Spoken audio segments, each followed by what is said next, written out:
Recordarás que el fuerte de Pigman era la expresión de la cara. No creo que desde Goya nadie haya puesto tal carga de intensidad diabólica en una serie de rasgos o en una expresión. Y con anterioridad a Goya, habría que retrotraerse a aquellos artífices del medievo que esculpieron las gárgolas y quimeras de Notre Dame y del Mont Saint-Michel. Ellos creían en toda clase de cosas y posiblemente veían también todo género de cosas, pues la Edad Media pasó por varias fases muy curiosas. Recuerdo que el año antes de irte del le preguntaste a Pigman en cierta ocasión de dónde diablos le venían semejantes ideas y visiones. No se echó a reír a carcajadas. A aquellas risotadas se debió en parte al que Reid dejara de hablarle. Reid, como bien sabes, acababa de empezar un curso sobre patología comparada y utilizaba un vocabulario un tanto engolado al hablar sobre el sentido biológico o evolutivo de esto o aquel síntoma físico o mental. Según me dijo Pigman, le desagradaba más cada día que pasaba, hasta el punto de que al final llegó a casi asustarle, pues advertía que sus rasgos y expresiones tomaban un cariz que no le gustaba, un cariz que no tenía nada de humano. Hablaba mucho sobre el régimen alimenticio y dijo que a su juicio Pigman era un ser anormal y excéntrico en grado sumo. Presumo que le dirías a Reid si es que cruzasteis alguna carta al respecto, que se dejó arrebatar los nervios o atormentar la imaginación por los cuadros de Pigman. Es lo que le dije yo por aquel entonces, pero convencerte de que no dejé de ver a Pigman por nada de eso. Al contrario, mi admiración por él siguió creciendo. Creciendo, pues su demonio necrófago alimentándose me pareció una auténtica obra maestra. Como sabes, el club no quiso exponerlo y el Museo de Bellas Artes no lo aceptó como donación. Por mi parte, puedo agregar que nadie quiso comprarlo, así que Pigman lo guardó en su casa hasta el día en que se marchó. Ahora está en poder de su padre, en Salem. Como debes saber, Pigman proviene de una antigua familia de esa ciudad y no de sus antepasados. Y uno de sus antepasados murió en la horca en 1692, convicto de brujería. Adquirí la costumbre de visitar a Pigman con cierta frecuencia, sobre todo desde que me puse a recoger material para una monografía sobre arte fantasmagórico. Probablemente fuese su obra la que me metió la idea en la cabeza. En cualquier caso, encontré en él una auténtica mina de datos y sugerencias al ponerme a redactar.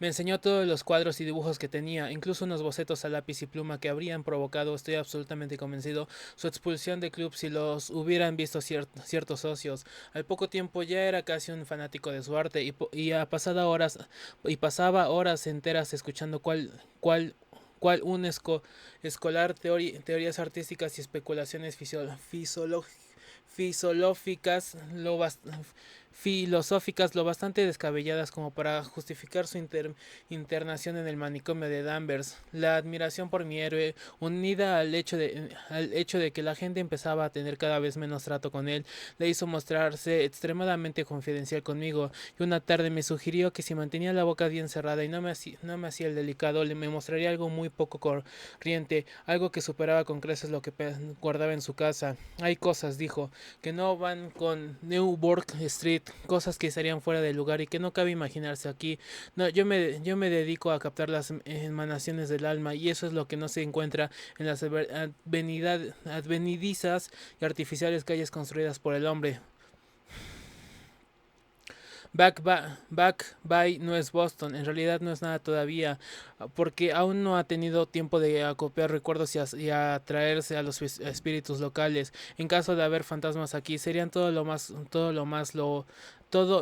los fantasmas domésticos de cualquier marisma pantanoso o gruta poco profunda, y lo que yo necesito son fantasmas humanos, los fantasmas de seres lo bastante refinados como para asomarse al infierno y comprender el significado de lo visto allí. El lugar indicado para vivir un artista en North End, si los States fueran sinceros, resistiría los suburbios por eso de que allí se acumulan las tradiciones. Pero por Dios, no comprendes que esos lugares no han sido simplemente construidos, sino que han ido creciendo. Allí generaciones tras generación, la gente ha vivido, sentido y muerto en tiempos en que no se temía ni vivir, ni sentir, ni morir. ¿Sabías que en 1632 había un molino en Cop Hill y que la mitad de las calles actuales fueron trazadas hacia 1650? Puedo mostrarte casas que llevan en pie 2 siglos y medio e incluso más, casas que han presenciado la que sería suficiente para ver reducida a escombros una casa moderna. ¿Qué sabe el hombre de hoy de la vida y de las fuerzas que se ocultan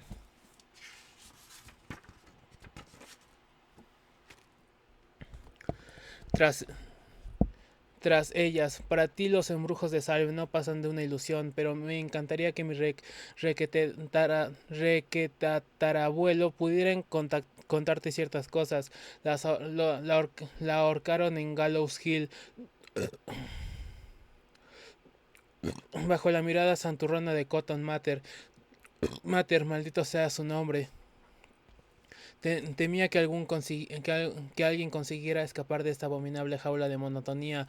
Ojalá alguien le hubiese hechizado o sorbido la sangre durante la noche. Puedo mostrarte una casa en donde Mater vivió y otra a la que temía entrar a pesar de todas sus encantadoras balandronadas. Sabía cosas que no se atrevió a decir en aquella estúpida Magnalia. O el no menos por el maravilloso del mundo invisible. ¿Sabías que hubo un tiempo en que todo el North End estaba agujereado por túneles a través de los cuales las casas de ciertas personas se comunicaban entre sí y con el camposanto y con el mar?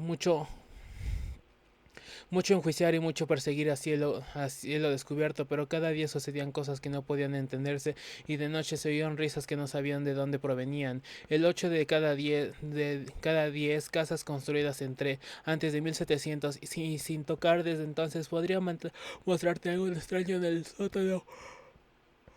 Apenas pasa mes que no se oiga hablar de obreros que descubren galerías y pozos cubiertos de ladrillos que no contengan aparte alguna al derribar este o aquel edificio. Tuviese ocasión de ver uno acerca de Hedgeman Street desde el ferrocarril elevado el año pasado. Allí había brujas y lo que sus conjuros convocan, piratas y lo que ellos trajeron del mar, contrabandistas, corsarios, y puedo asegurarte que en aquellos tiempos la gente sabía cómo vivir y cómo ensanchar los límites de la vida. Este no era este no era, sin duda, el único mundo que le era dado conocer a un hombre inteligente, lleno de arrojo, y pensar que hoy ha cambiado. Los cerebros son tan inocuos que hasta un club de supuestos artistas se impresiona y sufre convulsiones y un cuadro hiere los sentimientos de los contertulios de un salón de té de Beacon Street. Lo único que salva el presente es que su estupidez le impide cuestionar con sumo rigor el pasado. ¿Qué dicen en realidad los mapas, documentos y guías acerca del North End? Va, tonterías. Así a primera vista me comprometo a llevarte a 30 o 40 callejas y redes de callejuelas al norte de Prince Street, de cuya existencia no desconfían ni 10 seres vivos fuera de los extranjeros que pululan por ellas. ¿Y qué saben de ellas esos hombres de facciones mediterráneas? No, Thunder. Esos antiguos lugares se encuentran en el mejor de los sueños, rebosan de prodigios terror y subterfugios de lo manido, y no hay alma humana que los comprenda, ni sepa sacar partido de ellos. Mejor dicho, no hay más que una, pues yo no me he puesto a remover el pasado para nada. Escucha, a ti te interesan estas cosas, y si te dijera que tengo otro estudio allí, donde puedo captar el espíritu nocturno de antiguos horrores y pintar cosas en las que ni se me hubiera ocurrido pensar en Newbury Street, naturalmente no voy a ir a contárselo a esas condenadas mujerzuelas del club, empezando por Reid, maldito sea, que va por ahí diciendo cosas tales como que yo soy una especie de monstruo que desciende por el tobogán de la evolución en sentido contrario. Sí, Thunder, hace mucho que decidí que había que pintar el terror de la vida, lo mismo que se pinta su belleza, así que me puse a averiguar en lugares donde tenía fundados motivos para saber que de ellos el terror existía. Cogí un local que no creo conozcan más de 3 hombres nórdicos aparte de mí. No está muy lejos del elevado en cuanto en cuanto a distancia se refiere, pero dista siglos por lo que al alma respecta. Lo que me impulsó a cogerlo es el extraño y viejo pozo de ladrillo que hay en el sótano. Ya sabes, uno de esos sótanos de los que te he hablado. El antro, pues no cabe otra calificativo. Casi no tiene en pie, por lo que a nadie se le ocurriría vivir allí, y me avergonzaría decirte lo poco que desembolsó por él. Las ventanas están entabladas, pero lo prefiero así, pues para mi trabajo no necesito la luz del día. Pinto el sótano donde la inspiración me viene con más facilidad, pero tengo otras habitaciones amuebladas en la planta baja. El dueño es un siciliano y lo he alquilado bajo el nombre de Peters. Si te encuentras con ánimos, te llevaré a verlo esta noche. Creo que te gustarán los cuadros, pues como dije, en ellos he puesto lo mejor de mi expresión artística. El trayecto hasta allí no es largo, a veces lo hago a pie, pues no quiero llamar la atención con un taxi en semejante lugar.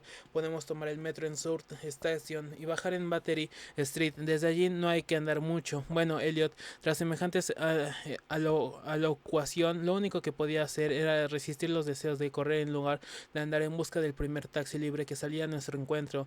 Después tomamos el elevador de South Station y hacia las 12 ya habíamos descendido las escaleras de Battery Street. Luego nos pusimos a andar a lo largo del viejo muelle de Constitution Wharf. No me fijé en los cruces, por lo que no sabría decirte dónde torcimos, pero puedo asegurarte que no fue en Greenough Lane.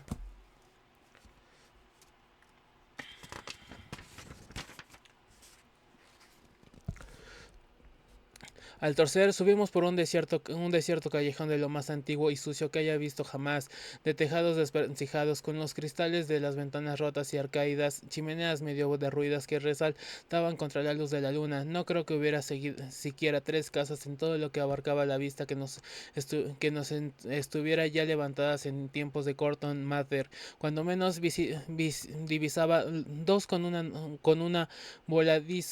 voladizo, y en cierta ocasión me pareció ver una hilera de tejados con el ya casi olvidado estilo holandés, aunque los anticuarios dicen que ya no queda ni uno solo en Boston.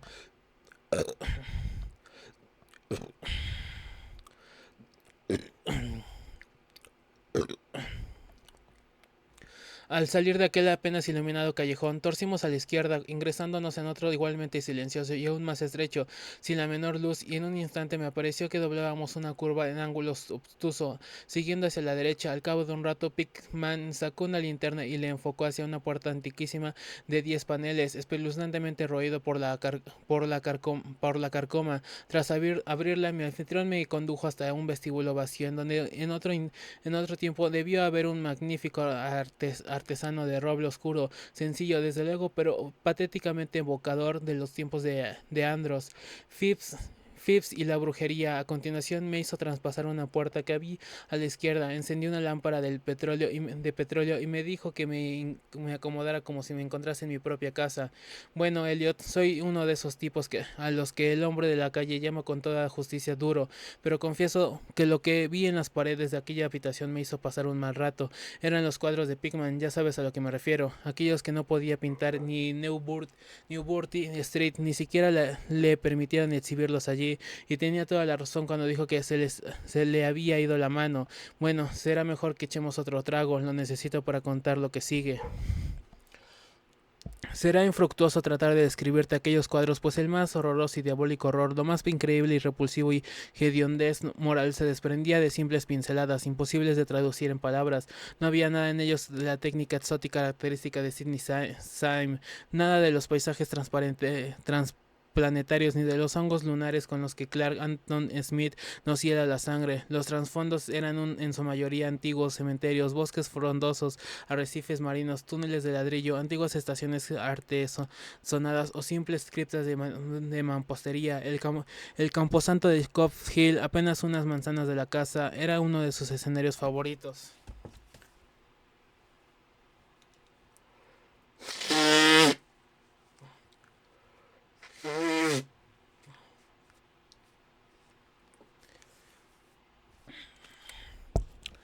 La demencia y la monstruosidad podían apreciarse en las figuras que se veían en primer término, pues el morboso de arte de Pigman dominaba el retrato demoníaco. Rara vez aquellas figuras eran completamente humanas, aunque con frecuencia se aproximaba en diversos grados al humano. La mayoría de los cuerpos, si bien vulgarmente bípedos, tenían una tendencia a inclinarse hacia adelante y un cierto aire canino. La textura de muchos de ellos eran de una esperanza bastante desagradable al tacto. Parece como si lo estuviera viendo. Se ocupaban en... Bueno, no me pidas que entre en detalles.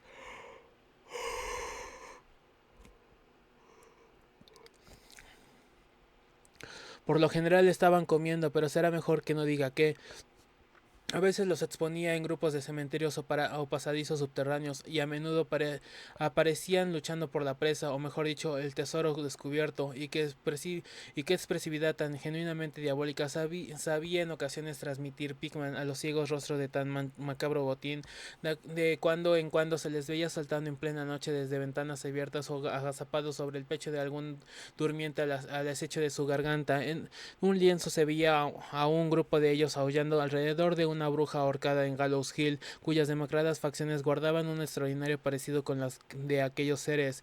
Pero no creas que fueron aquellas horripilantes escenas lo que me hizo perder el sentido. No soy un niño de 3 años y no es ni mucho menos la primera vez que veo cosas así. Eran los rostros, Elliot, aquellos endiablados rostros que miraban de soslayo y parecían querer salir del lienzo como si se les hubiese inspirado un aliento vital. Dios mío, juraría que estaban vivos. Aquella bruja nauseabunda que se veía en el lienzo había despertado los fuegos del Averno y su escoba era una varita de sembrar pesadillas. Pásame la garrafa, Elliot. Había algo llamado la lección. Santo cielo, en mala hora lo vería. Escucha, ¿te imaginas un círculo de indescriptibles seres de aspecto canino agazapados en un cementerio enseñando a un niño a comer según su usanza?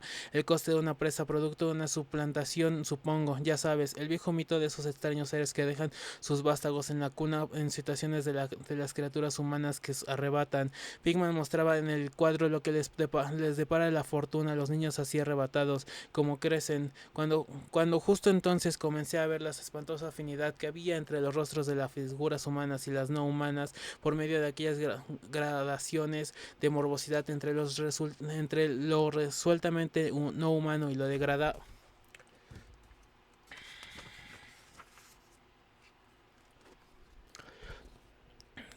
gradamente humano. Trataba de establecer un sarcástico vínculo evolutivo. Los seres caninos procedían de los mortales, y apenas acababa de inquirirme qué hacía con las crías que quedaban con los seres humanos a modo de trueque, cuando mi mirada tropezó con un cuadro que representaba a la perfección dicha idea. Se trataba de un antiguo interior puritano, una estancia de gruesas vigas con ventanas de celosía, un largo banco y un mobiliario del siglo XB2 de estilo bastante tosco, con la familia sentada en torno al padre mientras éste leía las escrituras. Todos los rostros, salvo uno, mostraban nobleza y veneración, pero ese uno reflejaba la burla del infierno. Era el rostro de un varón de edad juvenil. Sin duda pertenecía a un supuesto hijo de aquel piadoso padre, pero en realidad era la parentela de los seres impuros. Era el niño reemplazado, y en un rasgo de suprema ironía Pigman había pintado las facciones de aquel adolescente de forma que guardaban un extraordinario parecido con las suyas. Para entonces Pigman había encendido ya una lámpara en una habitación adyacente y cortésmente abrió la puerta para que pasara yo, al tiempo que me preguntaba si quería ver sus estudios modernos. Me había sido imposible darle a conocer muchas de mis opiniones. El pavor y la repugnancia que se apoderaron de mí me dejaron sin habla, pero creo que comprendió perfectamente cuáles eran mis sensaciones y se sintió muy halagado. Y ahora quiero que quede bien claro una vez más, Elliot, que no soy uno de esos alfeñiques que se arrojan a gritar en cuanto ven algo que se aparta lo más mínimo de lo habitual. Me considero un hombre maduro y con algo de mundo, y presumo que con lo que vistes de mí en Francia te basta para saber que no soy un tipo fácilmente impresionable. Ten presente, por otro lado, que acababa de recobrar el aliento y de empezar a familiarizarme con aquellos horribles cuadros que hacían de la nueva Inglaterra colonial y una especie de antesala del infierno. Pues bien, a pesar de todo ello, la habitación adyacente me arrancó un angustioso grito de la garganta y tuve que agarrarme al vano de la puerta para no desfallecer. En la otra estancia había una abundancia de engendros y brujas invadiendo el mundo de nuestros antepasados, pero lo que había en esta nos traía el horror de las puertas mismas de nuestra vida cotidiana. Dios mío, qué cosas pintaba aquel hombre. Uno de los lienzos se llamaba Accidente en el metro y en él un tropel de abominables seres surgían de alguna desconocida catacumba a través de una grieta abierta en el suelo de la estación del metro de Bloyston Street y se lanzaban sobre la multitud que esperaba en el andén, como el incidente de Shibuya. Otro mostraba un baile en Cops Hill en medio de las tumbas sobre un fondo actual. También había unas cuantas vistas de sótanos con monstruos que se deslizaban sigilosamente a través de agujeros y hendiduras abiertos en la mampostería, haciendo siniestras muecas mientras permanecían agazapados tras barriles o calderas.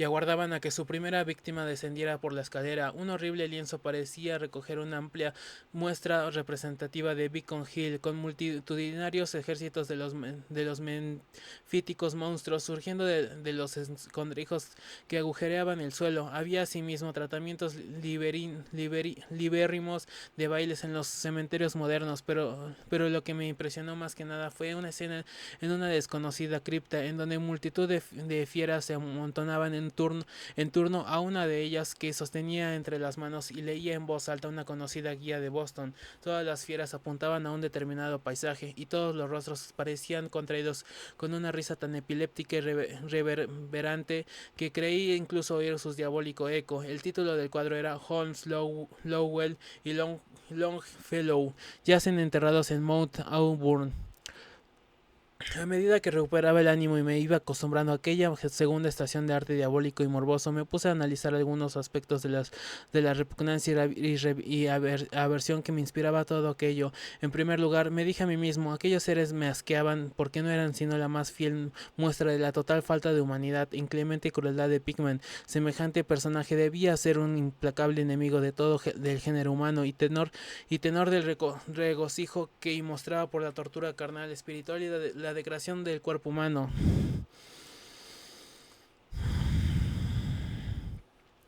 En segundo lugar, lo que me producía espanto en aquellos cuadros era precisamente su grandeza. Aquel arte era un arte que provencía al mirar los cuadros veíamos a los demonios en persona y nos inspiraban miedo, y lo extraño del caso era que la subyugante fuerza de Pickman no provenía de una selectiva previa o del cultivo del extravagante. En sus cuadros no había nada de difuso, de desfigurado ni de convencional. Los perfiles estaban bien definidos y los detalles eran exactos hasta rayar en lo deplorable. Y qué decir de los rostros, lo que allí se veía era algo más que la simple interpretación de un artista, era el mismo infierno, retrataba cristalinamente con la más absoluta fidelidad. Esto es justo lo que era, cielos. Aquel hombre no tenía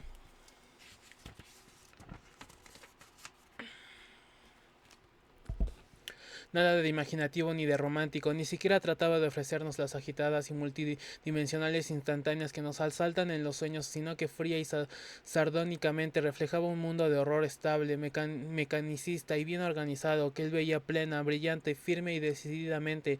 Solo Dios sabe lo que podría ser ese mundo, o dónde llegó a vislumbrar Pickman las sacrílegas formas que trotaban, brincaban y se arrastraban por él, pero cualquiera que fuese la increíble fuente en que se inspirasen sus imágenes, una cosa estaba fuera de duda: Pickman era, en todos los sentidos, tanto a la hora de concebir como de ejecutar, un concienzudo y casi científico pintor realista. A continuación, bajé tras mi anfitrión a su estudio en el sótano y me preparé para el asalto de algo diabólico entre aquellos lienzos sin terminar. Cuando llegamos al final de la escalera impregnada de humedad, Pickman enfocó la linterna hacia un rincón del enorme espacio que se abría entre nosotros, iluminado el brocal circular de ladrillo de lo que debía ser un gran pozo excavado en el terroso suelo. Nos aproximamos y vi que el orificio medía alrededor de 1,5 metros de diámetro. suelo, con paredes que tendría un pie de grosor. Estaba unas 6 pulgadas por encima del nivel del suelo, una sólida construcción del siglo XV2. Si no me equivocaba, aquello decía Pickman era un buen ejemplo de lo que había estado hablando antes, una abertura de la red de túneles que discurrían bajo la colina. Observé distraídamente que el pozo no estaba cubierto de ladrillos y que por toda cubierta tenía un pesado disco de madera. Pensaba en todas las cosas a las que el pozo podía encontrarse relacionados y las descabelladas ideas de Pickman eran algo más que mera retórica. En un escalofrío que me recorrió el cuerpo. Luego, siempre que mera retórica, un escalofrío me recorrió el cuerpo. Luego, siempre yo detrás de él, subimos un escalón y atravesamos una estrecha puerta que daba a una amplia estancia, con un suelo entarimado y amueblado como si fuese un estudio. Una instalación de gas acetileno suministraba la luz necesaria para poder trabajar. Los cuadros sin acabar, montados en cabelletes apoyados contra la pared, eran tan espeluznantes como los que había visto en el piso de arriba y constituían una buena prueba de la meticulosidad con que trabajaba el artista. Las escenas estaban esbozadas con sumo cuidado y las líneas trazadas a lápiz hablaban por sí solas de la prolija minuciosidad de Pickman al tratar de conseguir la perspectiva y proporciones exactas. Era todo un gran pintor y sigo sosteniéndolo hoy hoy aún con todo lo que sé, una gran cámara fotográfica que había encima de una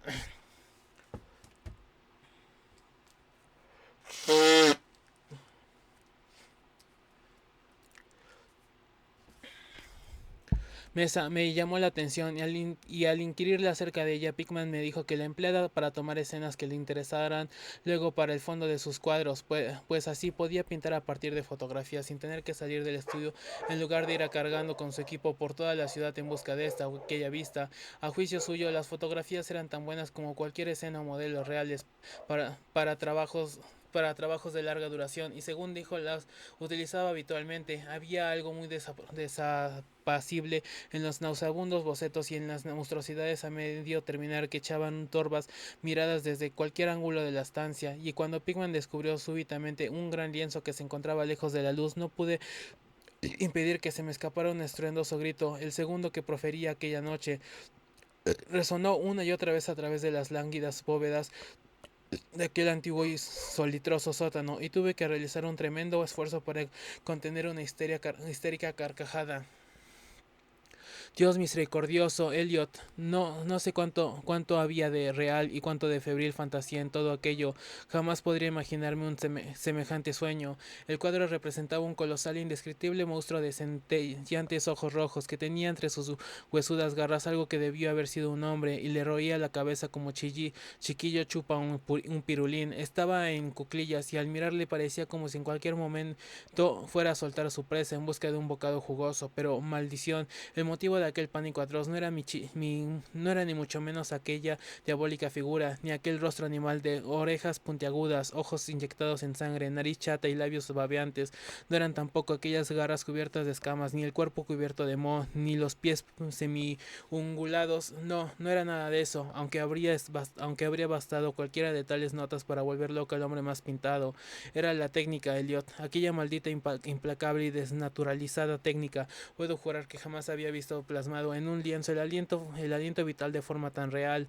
El monstruo estaba presente allí, arrojaba feroces miradas, roía y lanzaba feroces miradas, y entonces pude comprender que solo una suspensión de las leyes de la naturaleza podía llevar a un hombre a pintar semejantes seres sin contar con un modelo, sin haberse asomado ese mundo inferior que a ningún mortal no vendido al diablo le ha sido dado ver, prendido con una chincheta a una parte sin pintar del lienzo había un trozo de papel muy arrugado. Probablemente pensé, sería una de esas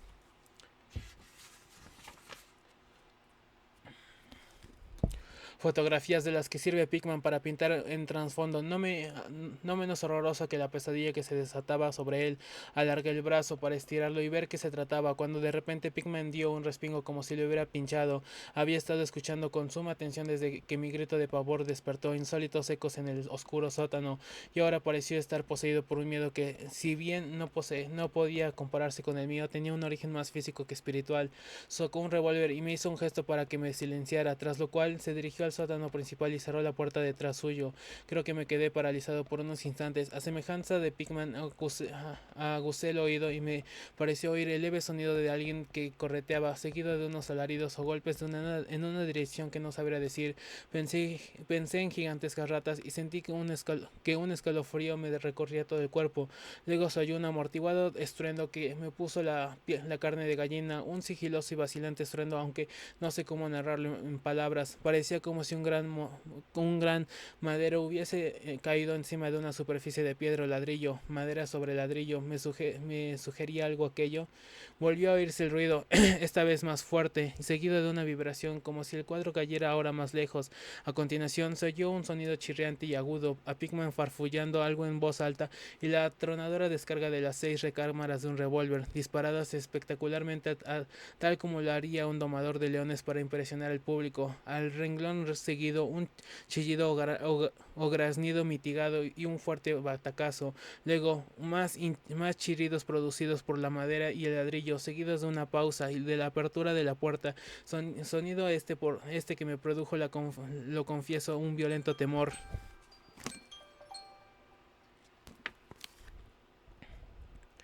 Pigman reapareció con su arma aún humeante al tiempo que imprecaba a las infladas ratas que infestaban el antiguo pozo. El diablo sabrá lo que comen, Thunder, dijo esbozando una irónica sonrisa, pues esos arcaídos túneles comunicaban con cementerios, guaridas de brujas y llegan hasta el mismo litoral. Pero eso, pero sea lo que sea, han bebido quedarse sin provisiones, pues estaban rabiosas por salir. Tus gritos debieron excitarlas. Lo mejor será andar con cuidado por esos parajes. Nuestros amigos roedores son el mayor inconveniente, aunque a veces pienso que con ellos se logra crear una cierta atmósfera y colorido.